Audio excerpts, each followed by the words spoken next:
Okay. So I want a pair of hand warmers. Never mind the 83 other projects I have going. Okay, I want a pair of hand warmers.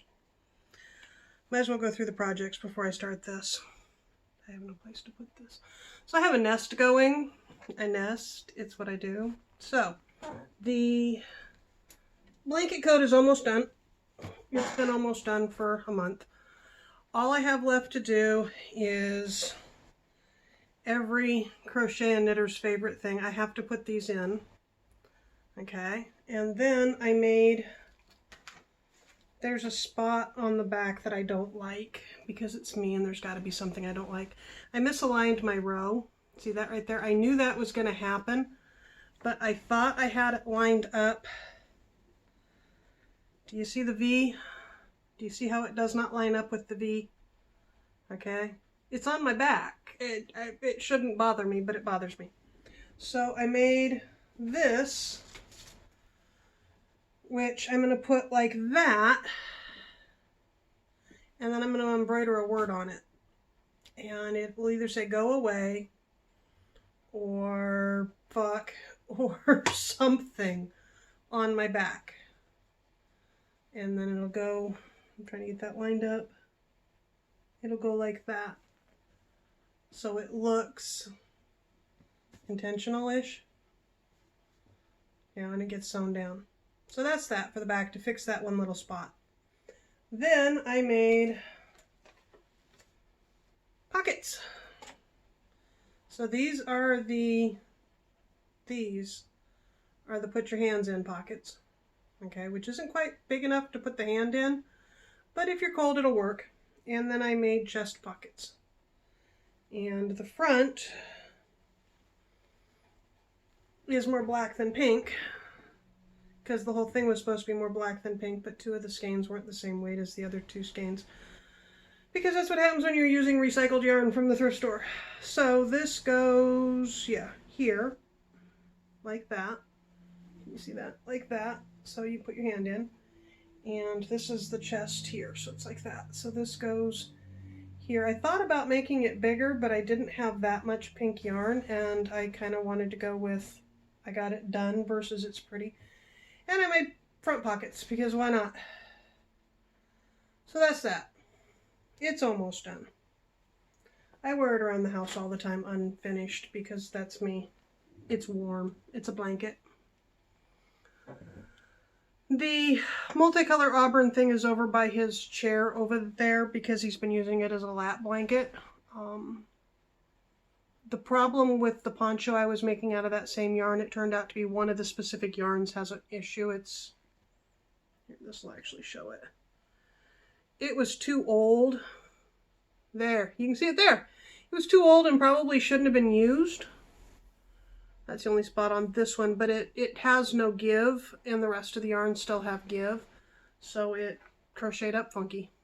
Anyway, it made a nice lap blanket. Next thing I'm working on, this is a skein of wool that I dyed, and it's much, much darker on the inside. If you remember that gradient I showed you, this is the same gradient, but in a bigger skein, and it's making this. So the other end is this dark color with just barely any light patches. And this is a weaving loom. And I use this when my arthritis is killing me and I can't crochet. And other than that, I crochet. So as I go farther down, the dark will become more dominant until the light is just barely a memory. Until the light is the splotches. And it's more pink. It's pink and peach. It's old roses kind of color. Anyway, I'm working on it. That's a lot of work. It'll be either a shawl or a lap blanket. I don't know how big it's going to do up. The whole purpose of that is to test that particular brand's skeins, because that's the brand I used for the little sample skeins. And I wanted to see how much one of the skeins would make, so that's my test. These, I showed you one of these in one of the other videos. So they're baby skeins, and I just knit them or crochet them up in 50 across, because 50 across, if I can get that out, is my measure for making a cardigan or a sweater. Okay, because if I seam that, that's the measure I need. So 3 of these, it goes 1, and then 2, and then 1 more. 3 of these makes a long cardigan. One side, 3 more, 6, and then 6 on the back. 12 of these, 12 baby skeins makes the squares for a cardigan.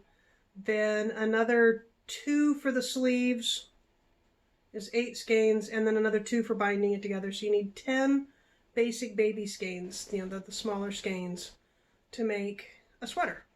Anyway, so I've been crocheting them up. They all got dyed in the same dye lot, and some of them took solid, and some of them took with the gradient, and blah, blah, blah, blah, blah. So I'm making a sweater eventually.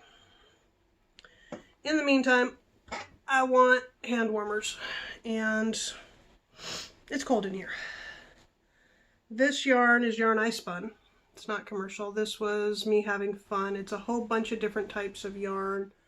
There's merino, and there's silk, and there's Blueface Lysinger, and there's all kinds of different types of yarns that you don't know what I'm talking about, but that's okay. All spun up together. And to make hand warmers, it's really, really easy and really, really fast. But I haven't crocheted with my own yarn yet, so I don't know its gauge. I don't know how much it's going to take to do anything. Oh, hey, this is perfect. So this tie is some of the baby yarns I've been over dyeing, okay? So that peaches and that one that I just held up was this kind of yarn. I've got a whole stack of it over there that's been over dyed. We've been selling in a commercial space, and if it doesn't sell in a couple weeks, I bring it home and put something else out. So I've been cycling through a lot of the yarns, and then I'll cycle them back out again. But if you're interested in buying yarns, that might be reversed. Yeah, it's reversed, but it's approximately 100 yards for 28 bucks, wool, silk, and hand spun. If you want yarns, talk to me. I barter. I barter a lot. I have to wind this into a ball in order to crochet with it. I have 2, they're not identical at all, but they're in the same pattern, and I'll start with those 2.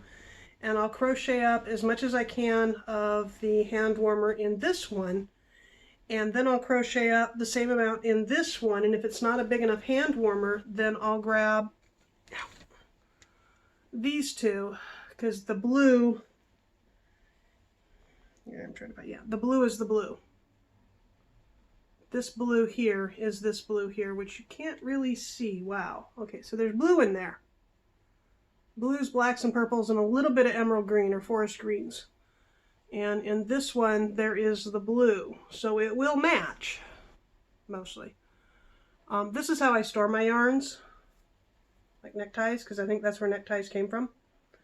And it enables me to see them, and they hang well, and they look good that way for my own yarn. So now I'm going to wind up a ball, because now you're bored to death and you've tuned off the video and gone on, and I can talk about something interesting. I have no idea what I'm talking about. I don't know if you can hear it, there's a coffee pot burner sound. That's the dye pot. It's on its last legs. I just threw in 2 more mini skeins of wool, one Mordenton and one not. When you're running a dye pot and you're trying to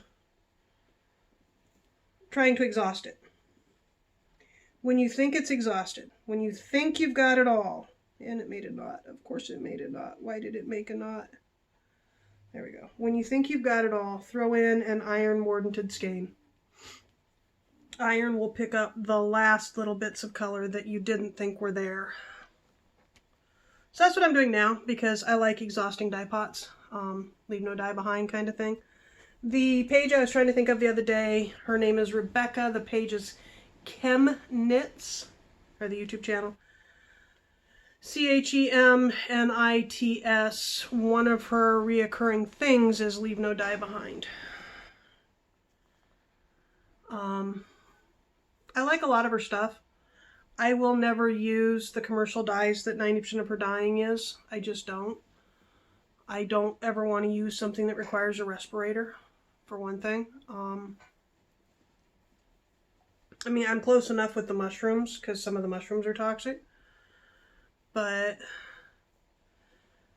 She does natural dyeing videos, but she's teaching herself as she goes. So half of the reason I did the walnut, somebody else had done a natural dyeing video who was teaching themselves as they went along, and you just wind up watching it going, but that doesn't work that way. But you don't understand the process. She's better. I'm pretty sure she's got a degree of some form in chemistry, and she's approaching it as science. Chemnitz. I like her channel. She's a bit of a chipmunk, but I like her channel. She's worth watching. I watch Last Minute Laura's dyeing videos. She, again, is learning it as she goes, but she's got some good stuff. I watch a lot of YouTube. YouTube's replaced television for me pretty much. I don't know if you can see the colors changing as I go. But we don't have cable. We haven't had cable in years. We have our phones. We got tired of the predatory cable practices. Oh, it's only going to cost $19. No, it's going to cost $119 after 30 days. We just didn't tell you that.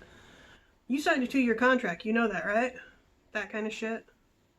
No. That was before the modem rental. That kind of shit. You know? I don't like the streaming services that much as well. Well, okay. I haven't had the money for the streaming services that much, and watching on a small screen isn't that satisfying to me, so we buy DVDs at thrift stores and pawn shops, and I'm trying to collect a bunch of box sets. If you have box sets you don't want anymore, I don't care what it is, I'll watch it. Well, within reason. We're not as poor as I present. We're not poor at all. We just bought a house. We're cash flat. We're overextended, but we're not poor. We have food in the refrigerator. I can go to cash and carry in Costco and buy groceries. I just have a tendency of deciding I'd much rather have fiber, or he'd much rather have camping boots or winter underwear. We're at that point of finances where we have to think about it. We have some outstanding debt that has to be taken care of. We have somebody who's helping us out financially right now, which has been a godsend. And we've had a couple of friends be very generous. And that's just... my poor brain doesn't know how to handle it. I have this tendency of always looking for the ulterior motive, always looking for the other reason. And my brain's having a hard time, after everything we went through a few years ago, of just accepting and saying thank you. I'm not good at accepting compliments either. Don't compliment me in public. I don't know how to handle it. It really gets to me because it's really awkward. I have had toxic friends. Lorianne just posted a video on toxic friendships. So I put a link in a previous video, so go find that link and go look her up. We talk about toxic a lot because we both worked in the same workplace with the same toxic person that really drove home narcissism to both of us. And then we watched people we thought were friends side with the toxic person and still side with the toxic person. And yeah, it was an interesting couple of years, and we both learned some really big lessons. And yeah, I have a hard time accepting compliments. And there's somebody that I had known for a very long time casually who I thought became a friend. I have a hard time figuring out if people are friends or not. I have a really hard time with that. That's part of the whole PTSD, autism brain thing, that brain damage and all that thing. I take people at face value, and unfortunately 80% of people present as con artists, so I take them at a negative face value. But I had somebody I thought was a friend, I thought would always be in my life, who I liked, and they were prone to false compliments. Oh my God, you look so nice. No, I don't. I look like shit. No, you look amazing. I wish I had your skin. You wish you had my skin? Really? Okay. And that was awkward. And it should have been a warning sign. It should have been a red flag. People who compliment you when the compliment is not deserved are not doing you a service. They think they are. They think that they're boosting your self-esteem because they think you look like shit and you must need a compliment. And that's a pity ploy. And I don't like that. Anyway, that person deliberately misinterpreted a few things I said. And that's not me putting a spin on it. So that's how much yarn that was. And now I'm going to do the other one. That's not me putting a spin on it. That's other friends going, what the fuck? You were pretty clear when you said that. Yeah, I thought I was clear. Why are they taking that wrong? I don't know what their agenda is. They're taking it wrong. They chose to take it wrong. So again, another tag because we're selling things. So they did that a couple of times, and then they just defriended me without saying anything. And it's kind of weird when somebody that you know in real life defriends you on Facebook, because it's like, okay, so am I supposed to look the other way when I see you in public? What was that? And they have since told people that it must have been an accident, they didn't do it, and I should send them a friend request. Well, okay, my thought on that is, y'all are the one that defriended me, you send me a friend request. Okay, if it was an accident, send me a message and say, hey, I don't know how that happened, but you seem to have gotten dropped off my Facebook. You know, are we still friends? Because I didn't do it. And one of the things I've learned over the last, it's been almost 10 years of Facebook. One of the things that I've learned is that when you're defriended on Facebook, refriending almost never works because there was a reason. You may not have known what the reason was at the time. Yeah, I have to lean forward to get around. I've got the skein on my knees and I have to lean forward to get around my knees. I could have put it on my spinny thing. Lazy Kate? No. I don't remember what that's called. So if you haven't noticed the sundowning, I sundown. I have problems with memory recall. It's not an IQ issue. It's not even a memory issue. It's exhaustion, pain meds, brain damage. I have problems finding the right word quite frequently, and I struggle.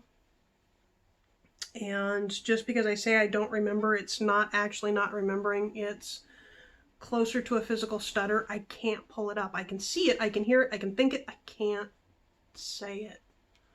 And it frustrates the hell out of me. And what frustrates me even more is people who treat me like I'm retarded because I do it. Because it is a verbal dyslexia. And it's sundowning, because eventually I will have Alzheimer's. Isn't that special? Or early dementia, one or the other. It doesn't matter. It's happening. The doctor in Tacoma wrote me off as a patient saying early onset Alzheimer's, dementia from previous head traumas, palliative care only. So because I'm having memory problems and fade problems, there's no reason to treat my physical problems, was his attitude. Just go sit in a chair and wait to die. Not going to get over that one. Just not. Just not. You know? Anyway. So we have a house, and we both come to a stop and are really amazed at our house occasionally, at least once a day. It's really cute when the other person does it, when he does it. It's probably cute to him when I do it. It's like, oh wow, we have insulation! You know? We have a solid roof. You know? We have some minor plumbing issues that are going to have to get fixed. We have a price quote for fixing it, and it's not that much, but it requires breaking up a concrete slab in the backyard. So it's not happening anytime soon. We have other priorities.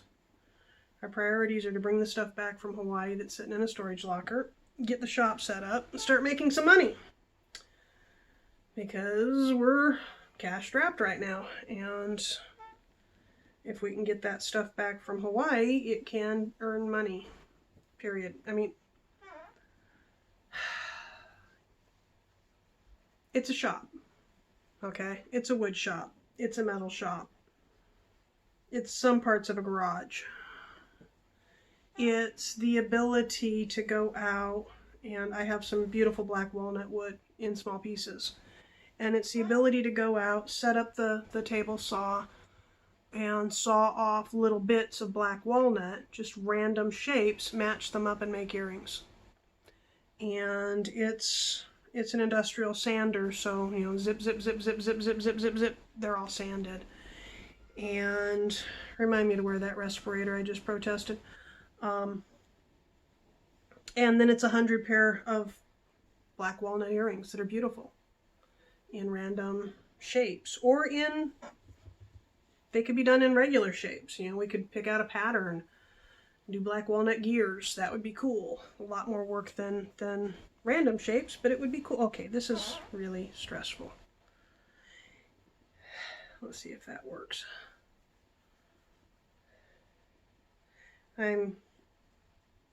Everybody who balls up a skein tangles it at some point, or most everybody, and I'm trying to avoid that. Somebody teased me about the consent joke I made in the last video. I'm gonna make consent jokes. I'm gonna make safe word jokes. It's gonna happen. I'm making a mess. You can't see it. Good. So, I have this thing where every night I post on Facebook, tomorrow we'll bring pancakes and coffee and this project and that project and this chore. And then I sign off, say goodnight, and go away. Because half the time I can't remember what I was thinking the night before. And there it is on my wall. And half the time I'm just coming up with a list of what I consider a reasonable amount of things to get done in the day, and then testing how much I can get done. Not nearly as much. Not nearly as much as it should be. But it shows me how much I am getting done, I guess. That same narcissistic friend used to post long things on Facebook about, today I did this and this and this and this and this, and it looks like a huge amount of work, and everybody compliments them and says, oh my God, that's so amazing, I wish I was half as productive.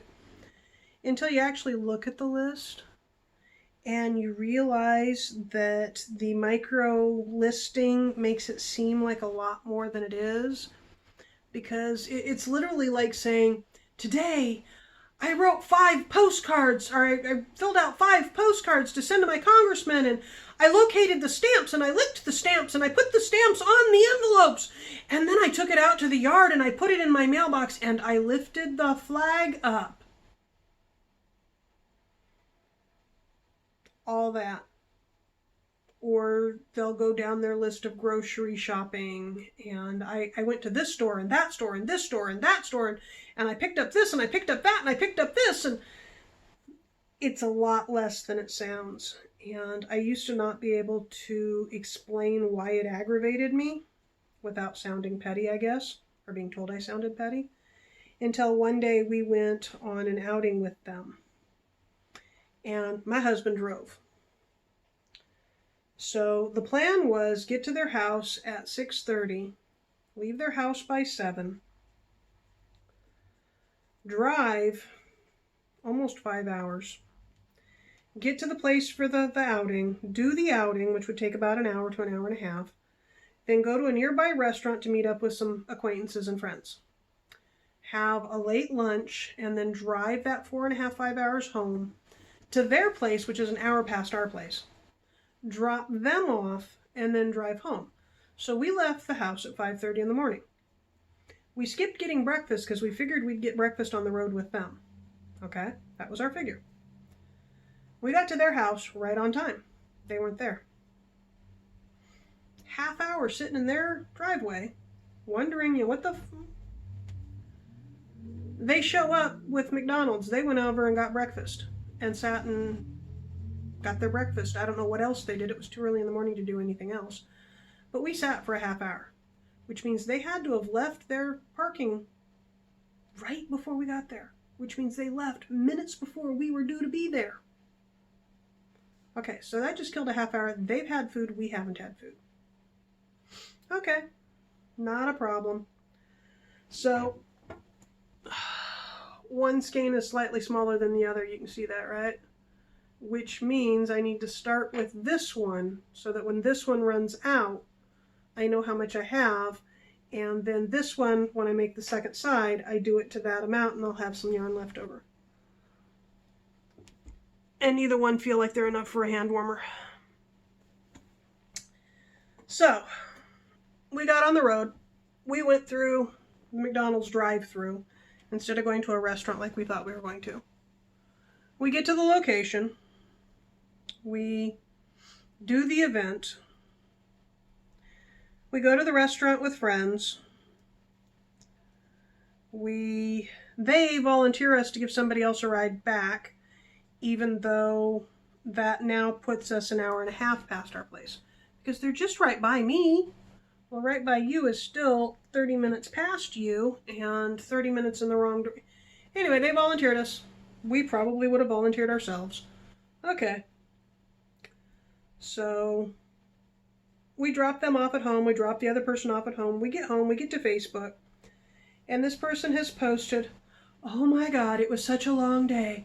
I got up at 5:30, drove to this event, did the event, went to this restaurant, gave so-and-so a ride home and drove home." And the husband read it and went, "What the fuck? I drove." I was like, yeah, but they won't get nearly as much sympathy if they say they rode in the back seat. Now me, I'd give them sympathy. You rode in the back seat for 4.5 hours. Wow, I couldn't do that. But they wouldn't have gotten as much response from people. And they claimed that they gave the ride home. And it was all just a pay attention to me ploy that had nothing to do with reality. So I actually broke it down I was the very next commenter. And I was like, wow, see, my memory is different because I got up at 5:30. We drove to your house. You weren't there. We waited for 30 minutes. You finally showed up. We drove to the event. The husband drove to the event. We did the event. The husband drove to the restaurant. You volunteered us to drive so-and-so home. Hi, so-and-so. Love you dearly. Not a problem. You're not in this. We drove so-and-so home, and then we got home at 11 o'clock at night when you got home at 9 o'clock at night. So I remember the day a little differently. And they blew up at me. They said that I was catty and bitter and blah, blah, blah, blah, blah. Yeah, whatever. Okay? You took credit for things you didn't do, and it pissed me off, and it was toxic, and I post a list of things on my wall before I do them, which makes it look like I'm doing more than I am. And I, every now and then, have a twinge on that and need to figure out how to address that. But it's my list for me for the next day, and it's how I'm doing it right now. It's the same way I've been posting today is National Pancake Day, today is National Donut Day, today is National Pomfret Day. Because I'm being snarky about nationalism. And maybe it's too subtle. Yeah, maybe it's too subtle. This video is just really annoying me because I have this really big, huge body because I'm leaning back. And if I wasn't leaning back, I wouldn't have a really big, huge, well, I still would. I need to lose weight. I need to lose a lot of weight. Yeah. Anyway, I have been rambling. I have no idea how long that's been. Let's see if I can see. 28 minutes. Wow. So I started the thing. You can't see. I started it. The idea was that I would talk while I crocheted. Yeah, that's not going to happen because I have to count and concentrate. Because I have to start with 25 stitches and see how they fit around my wrist and go from there. Anyway, I'm making hand warmers. They will be done in a couple of days. I'm out of things to talk about. Y'all should put down a list of things you want me to talk about, subjects you want to hear about, things you want to know about, because I need subjects. I need topics. Yeah. If you want to know more about dyeing, if you came here from the Black Walnut titles and you're wondering more about dyeing, ask. I can do tutorials on things. I have some mushrooms going. I can show you how to dye with mushrooms. You know?